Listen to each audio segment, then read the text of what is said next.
Hey friends, hey, it's Lisa from Black Women Stitch and the Stitch Please podcast. Happy Black History Month. And we are making Black history together because thanks to you, the Stitch Better Have My Money fundraiser has hit 74% of our goal. That's $37,000 raised. I am beyond grateful for this community, but we are not done yet.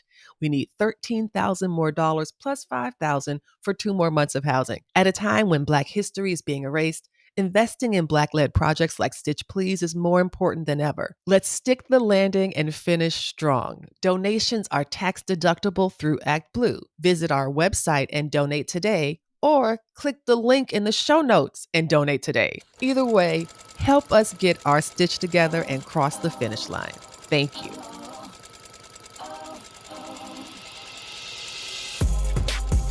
Hello, Stitchers. Welcome to Stitch Please, the official podcast of Black Women Stitch, the sewing group where Black Lives Matter.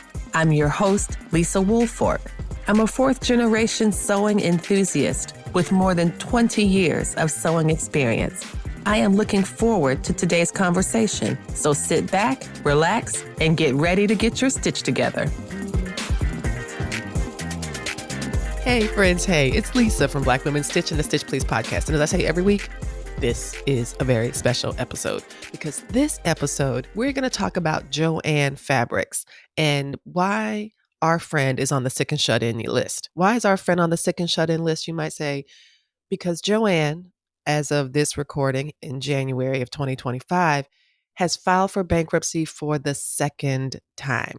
I want to talk about Joann Fabrics and their bankruptcies. They filed for one in 2024. They've recently filed for a second one in January of 2025. And I wanted to learn more about what was happening and what we might expect as consumers. Most of what we'll talk about today is just learning some of the inside baseball behind Joann's and how it ended up in this position and how it is maneuvering to get itself out of it. We're going to talk about some things that I didn't know about before, like what a WARN notice is and a stalking horse. Have you ever heard of a stalking horse? Do you know what a stalking horse is?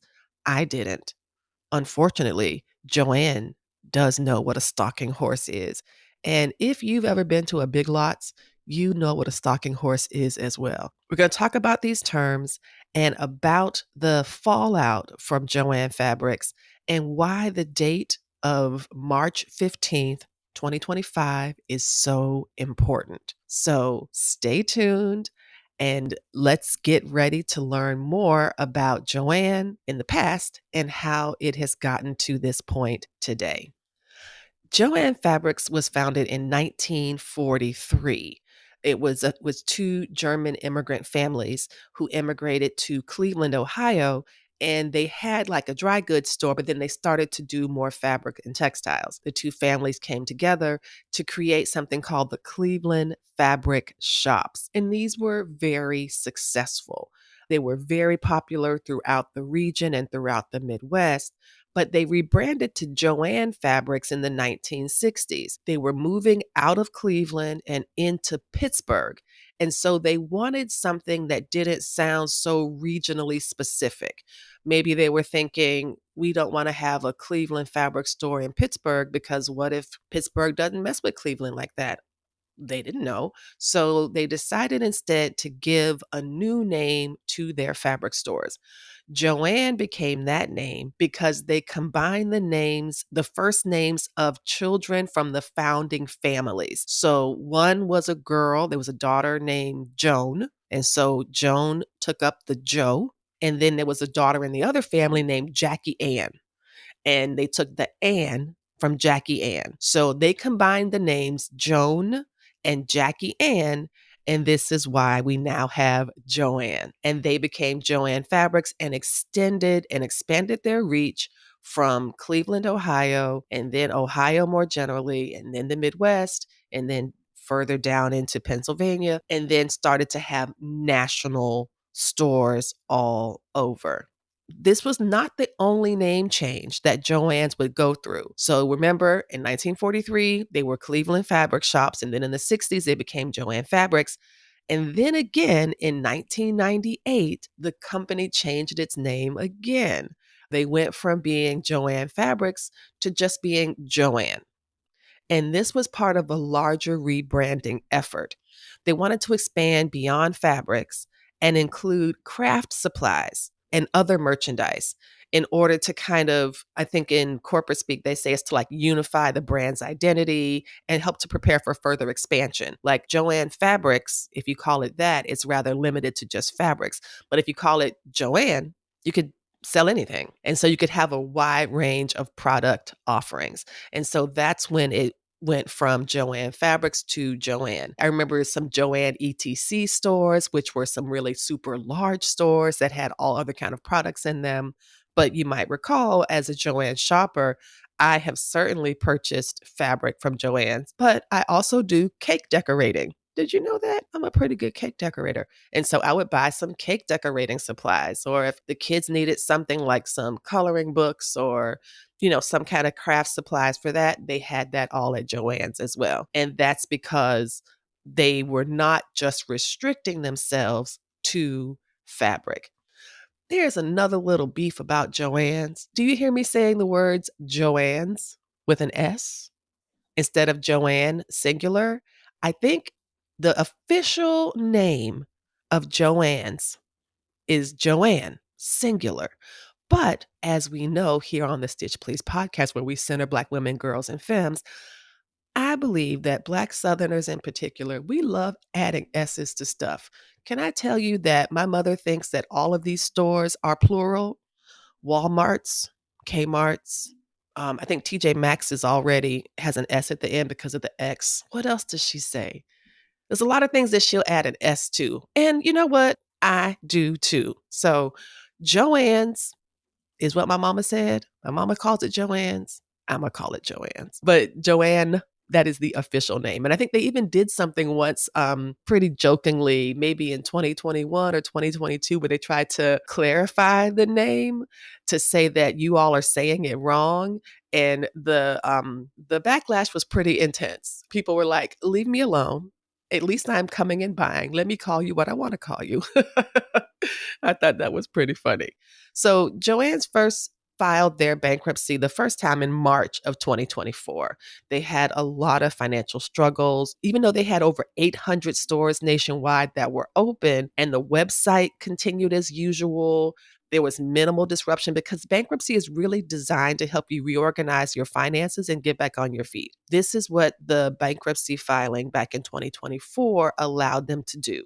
They were able to get $132 million in new financing. They announced plans to reduce its funded debt by approximately $505 million. That was the goal.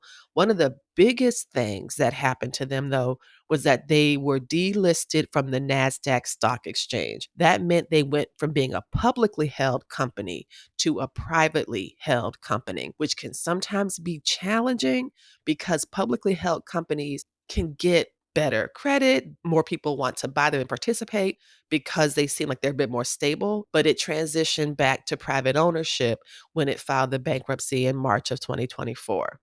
And so recently, Joann's, and this is what people are talking about now, has filed for bankruptcy a second time. I've talked with some friends who have even been to stores that are already looking like they are closing, that they are not getting restocks, that shelves are empty. It looks like a Charlottesville grocery store the day before a big snowstorm. Everyone has to rush into the store to get all their materials for their toilet paper sandwiches. Why is it's always bread, toilet paper, and milk? What are you doing with all that? Anyways, child, one of the reasons that people started to know about the bankruptcy, in addition to, I don't think I saw a press release. I can tell you what I saw. I saw a leaked letter, which I'm not going to read here because this is, I don't want to get sued. But they contacted all their employees, the full-time ones, not all of them, the full-time ones, the ones who had enough hours. If you're part-time or temporary, I don't think you have to be notified. But on January 13th, workers were given conditional notice of employee separations. That was the title of the email. I think they were sent an email as well as overnight FedEx letters. These are required by law. Federal law requires that you warn people, WARN, if their jobs might be cut. So WARN stands for Worker Adjustment and Retraining Notification. It means that employers must provide 60-day notice to employees in the event of significant layoffs or closures. It only works for employers who have more than 100 employees. So it is a way for Joann's to be in alignment with U.S. labor law. And it does say that most employers with 100 or more employees have to provide a 60-day advance notice of mass layoffs or plant closings. The purpose of this notice is to give workers and their families time to prepare for the potential loss of employment, to look for other jobs, or to enter skill training programs prior to the layoff. So this notice that the employees were sent was saying, hey, you've kind of got 60 days to get your house in order, to get your eggs in the basket, whatever analogy you want to use for someone who needs to now figure out how to restructure their life in the same way that this company is trying to restructure its debt in order to move forward. They also had some really important dates in the letter, and that important date was March 15th, 2025. The Joann employees were told, and this is the employees at the corporate office and other places, that their positions might be terminated due to the company's inability to secure a buyer who wants to continue running the business. It gives them a potential timeline for the separations. And it says specifically that starting March 15th, 2025, there will be 14 days and the layoffs will happen during that time. It also says that if these separations occur, they will permanently close their corporate office. So they're not even indicating that this might be temporary or we will shut down the office temporary until we can get everybody sorted out. No, they're saying this is a definitive closure. Something else I thought was interesting in the letter was that they said that there will be no what's called bumping rights. BUMP, something that goes bump in the night. Or if you're a girl like me raised in the 1970s, the bump was also a very popular dance. Nothing dance worthy here though, because bumping is a layer of protection that helps senior employees. So bumping means that if people are going to lose their jobs, senior people can bump less senior people to keep their own jobs. So if someone has been there for 25 years and somebody else has been there for 10 years, the person that has been there for 10 years has to go so that the person that's been there for 25 can stay. Sometimes they have that in company policies as a way to protect senior leadership. And I guess you don't want people who have had such a really long time there and they have all that institutional knowledge, et cetera, et cetera. It matters not in this case because there will be no bumping. Now, we're going to take a little break, but before I go for our little break, tell me this. Do you know what a stalking horse is? Stalking, Stalking. I didn't. I had no idea what a stalking horse was. But as I was doing my research on the Joann's bankruptcy, I found out. I'll tell you about that in a bit. Hey friends, hey, I know you're enjoying the audio version of Stitch Please, and thanks so much for listening. But you're missing out on all the great stuff going on behind the scenes. That's why I'm inviting you to join our Black Women Stitch Patreon. For as little as $5 a month, you can see all the video versions of the podcast. Plus, you get some amazing swatch cards. You know how much I love these swatch cards. Look, see how cool these are? Oh wait, you can't see them because you are not yet on the Patreon. So when you join the Patreon, you'll be able to see this me showing you these amazing cards. We also have some great perks at the other tiers, like discounts, swag, office hours, and more. Don't be the last sewist in the group now. Head over to patreon.com/blackwomenstitch or click the link in the show notes and become a Patreon supporter today. We truly cannot do this without you. So thank you so much. Hey, y'all, welcome back. We're talking about the Joann Fabrics bankruptcy, their second bankruptcy filing, and their deadlines. And I mentioned before in the previous section that on March 15th, they will begin a 2-week period of layoffs if they do not get a buyer. I asked also if you knew what a stalking horse was, because listen, I didn't. Unfortunately, Joann Fabrics knows what a stalking horse is. A stalking horse is an initial bid on the assets of a bankrupt company. What a stalking horse bid does, it provides a minimum benchmark for other bidders to exceed. This method is helpful. Research has shown me from what I'm just looking it up. Again, I am not an accountant or a math person. However, the reason you have a stalking horse is that it helps bankrupt companies secure higher bids and better terms. A stalking horse will come in and say, I will give you blank amount of money for all of this, which is great. The company is like, okay, good. This is money that'll kind of help us. But it's not enough. Well, also, when you sell it to a stalking horse, they might have totally different plans for what they're buying. And a stalking horse tends not to want to save the business. They want to liquidate it and make as much money as they can. So, Joann Fabrics has already received a stalking horse bid for its 800 stores and its online platform. And that was made by the Gordon brothers. The Gordon brothers have made a baseline bid, a stalking horse baseline bid for the auction. And what Joann's is doing now is to try to find somebody who's willing to pay more. Now, Gordon Brothers, they are known for acquiring distressed retailers.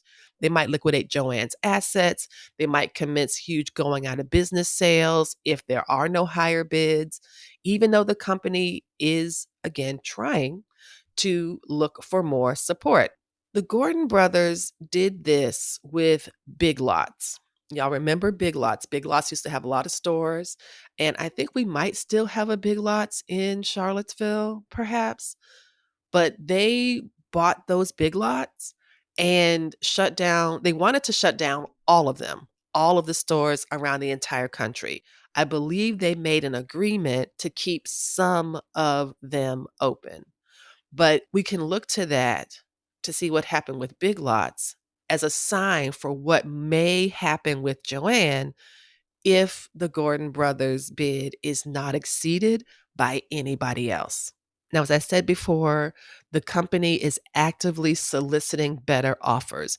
And apparently, they've received interest from other parties that want to keep Joann operating, that want to keep the stores going and continued operation, including employee wages, which is a big plus, right? Customer services like the gift cards and product returns, things like that. So, this I thought was really important, that there is somebody out there who could buy Joann's, but if they buy it, they will likely not want to keep it. The stalking horse is not in the business of running a fabric store. The stalking horse bid is designed to get in, get out, sell everything, collect as much money as possible, and then go on to the next distressed retailer. I don't think that they're designed to necessarily save businesses. I don't know for sure. I just know from what I've read about Big Lots, they wanted to close all of the Big Lots, and now they will keep some of them. We don't know. We have no idea what is going to happen. On March 15th, we'll know if there's someone who is interested in running the company or in just liquidating everything. And that will be the end of this business that's been around for over 80 years. A lot of folks are talking about what this might mean for the future of crafts and the future of the home sewing industry. I have a few thoughts on who the winners and losers might be in this deal. What does it mean when a major retailer like this closes?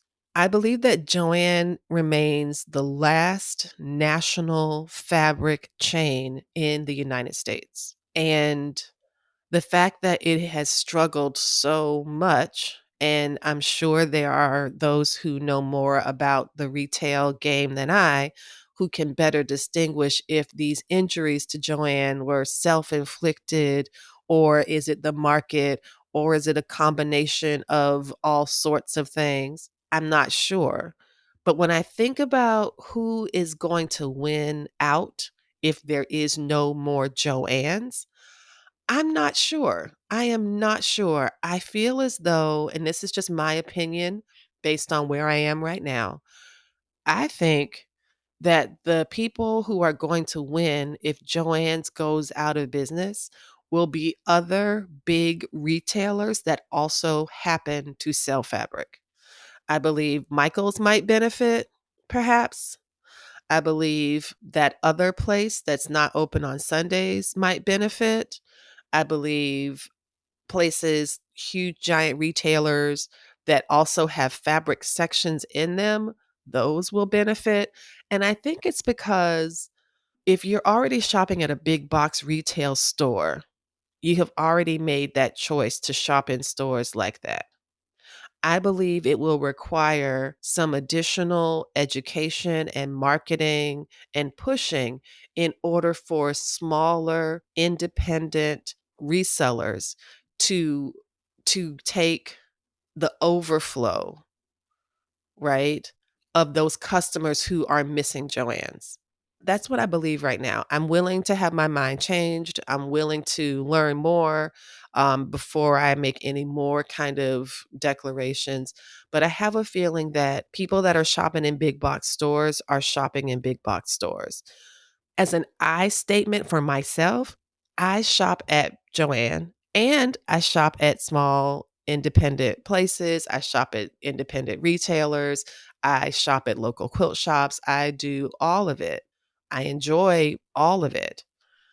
But I think for those who were only buying fabric at Joann's, and I don't personally know that many people who were only buying their fabric there, but there are some who were. I don't know what they will do next.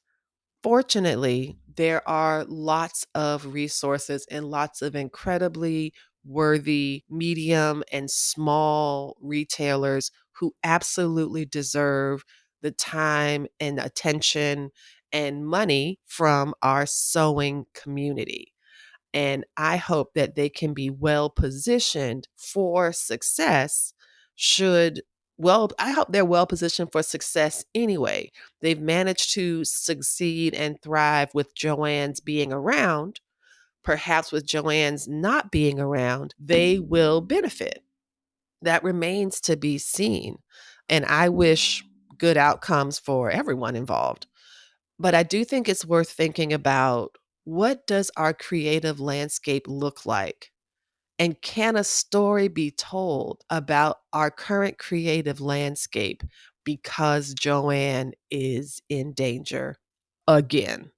Is it because they weren't doing well or performing well with their customers? I've heard a lot of complaints about things that they could have or should have done differently. I am interested in what the folks who are selling patterns, I mean, the big five pattern companies, I mean, all the folks who had patterns and craft books that were on sale at Joann's, the crafting magazines that were at sale at Joann's. Joann kept a lot of companies, other companies in business. And it makes me wonder, what does this mean for Pellon, for example? Pellon that sells Wonder Under and all those different things. What about the suppliers that are supplying to Joann? What does that mean for them? That Joann was and is, I think, a huge giant in this space. And as such, they keep a lot of people afloat, not just those who work at their 800 stores, but also the companies that supply that material to them. And by material here, I'm meaning fabric, but also all of the other things. The people that supply them with needles and notions and irons and all of these other elements they'll lose a huge distribution and sales point. If Joann's is to collapse, it will pull down other vendors who we also rely on in the sewing space. So I'm very curious to see what happens next. I find myself, I think, a little bit sad, mostly for nostalgia's sake. I'm somebody who used to go to Joann's when I was a kid with my mother and hated every minute of it because, there is nothing, at least when I was a kid, there was nothing for a kid to do in Joann but get in trouble because they didn't have anything for you to play with. And you had to just sit there and look through the books, which at the time I totally did not like. But can I tell you a funny story? Why did I take my mama to the Joann? And she was like, "Can we go now? This is really boring." And I was like, "No, you have to sit here and don't do nothing and don't get in trouble. Sit here and flip through the book while I go pick out my stuff." Total role reversal.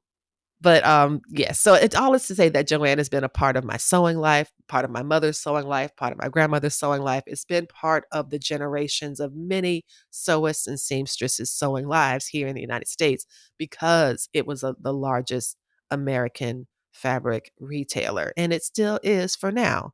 So I will keep you posted. I'm certain to do another episode. I want to kind of hear from other folks to see what they are thinking. But I just wanted to give you some of the details that I have learned so that we know what is happening and why and what we can expect next. So thank you so much for listening to this episode. And as a Get Your Stitch Together, I don't know if I can advise Joann and how to get it stitched together, but if for some reason Joann is able to pull everything together and it all works out beautifully, my hope is that they sell less fleece. They have so much fleece, polar fleece, that they sell in all the stores, even in Florida, where we don't really need that much polar fleece. I have heard so many people saying, like, why is there so much fleece in here? It's too much. So if they're taking suggestions, one might say, calm down on the fleece. Other than that, at this point, I don't have any suggestions because that is not my area of expertise. But I know as a consumer, I am someone who is invested in this outcome. And so I will certainly keep you posted about the next steps. Thank you so much for listening, and we will see you next time. You've been listening to Stitch Please, the official podcast of Black Women Stitch, the sewing group where Black Lives Matter. We appreciate you joining us this week and every week for stories that center Black women, girls, and femmes in sewing. We invite you to join the Black Women Stitch Patreon community with giving levels beginning at $5 a month. Your contributions help us bring the Stitch Please podcast to you every week. Thank you for listening. Thank you for your support. And come back next week and we'll help you get your stitch together.